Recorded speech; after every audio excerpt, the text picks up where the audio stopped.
I think people are attracted to downtown Toronto because that's the part of the city where it's the most mapped out. They've heard what are the most exciting things to do, and it's a well-tread path. Today, I am headed to the city limits, to the border of Toronto. I'm leaving the comfort of Yonge and Dundas, and I'm going to see what the borders, what the limits of the city are all about. I mean, when you're doing a puzzle, you start at the edges. Or the middle, if there's something big there, like a haystack maybe. I feel like I did one with a haystack once.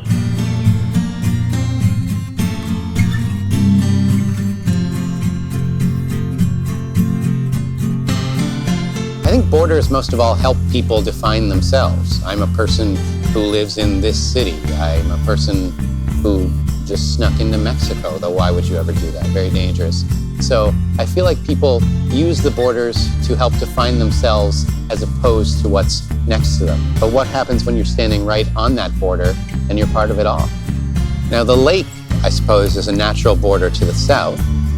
But what are the other borders? I guess up north, it's maybe that big mountain in Wonderland. To the west, almost certainly Hazel McCallion just standing there 24/7. But to the east, the Pickering border, that's the one nobody's ever talking about. I looked into it, and Rouge Park, specifically Rouge River within that park, is widely considered to be the dividing line between Toronto and Pickering. Not just according to Wikipedia, but according to other free encyclopedias as well. So that's where I'm headed today.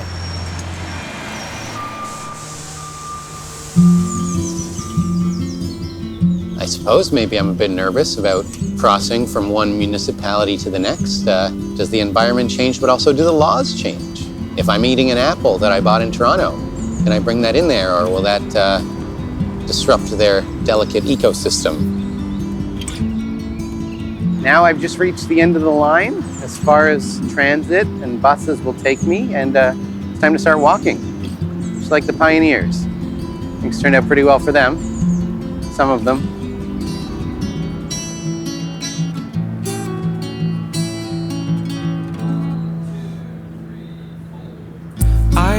Train there, stuck in my mind and thinking about my life. Then I saw your skin in the sunlight. I seem to be on what scientists call a beautiful mountain. On my way to the border, getting ever closer, and it gets all the more beautiful and flowery. I couldn't have left you, I was held fast for most of the night. I've been walking now along these roads and trees for a while now, and oh hey look, a river. Here it is. Here we are. I don't care where you've been, I don't know you. Just think, if this were downtown Toronto, this would probably be not a river anymore, but some kind of brunch golf course where you can play board games. You get what I'm going. So here we are. This is it. This is the border between Toronto and Pickering. And you can actually see both sides are surprisingly similar to each other. I mean, what are the differences?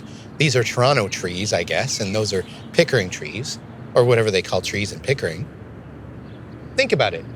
This river is the only thing in the world that knows what it feels like to be in both Toronto and Pickering at the exact same time. Until now.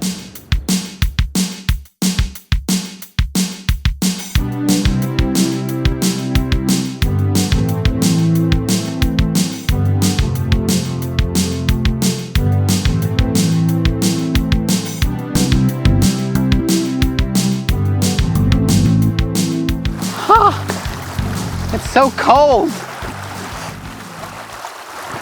It's pretty strong. I almost fell over. My love of my trusty microphone prevented me. Also those calf raises I've been doing. There's this like primordial feeling you get when water reaches above your knee. You're like, this is serious. I'm in a serious situation. I'm cold, I'm wet, I'm on a giant rock in the middle of some very fast-moving water. But I feel great. I feel like I'm bringing two cities together. I am standing directly connecting Toronto to Pickering. And it wasn't an obvious path to get here, nor the easiest moment to find. So I'm gonna go ahead and let other people know where they can find this kind of feeling.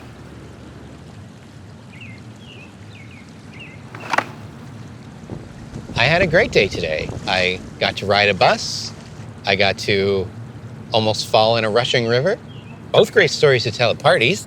And for just $3 of bus fare and a little bit of walking, you enter a whole new world in the same city. And I thought I was going to be pointing at a blue sign that said, "Welcome to Toronto." I ended up on a very slippery rock in the middle of a river. I realized life isn't just a series of boxes to be checked off.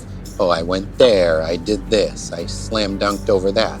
It's about what it feels like to you at the time, what you take with you from that place, and what you leave behind there. It's another reminder that to say I live in Toronto means very little.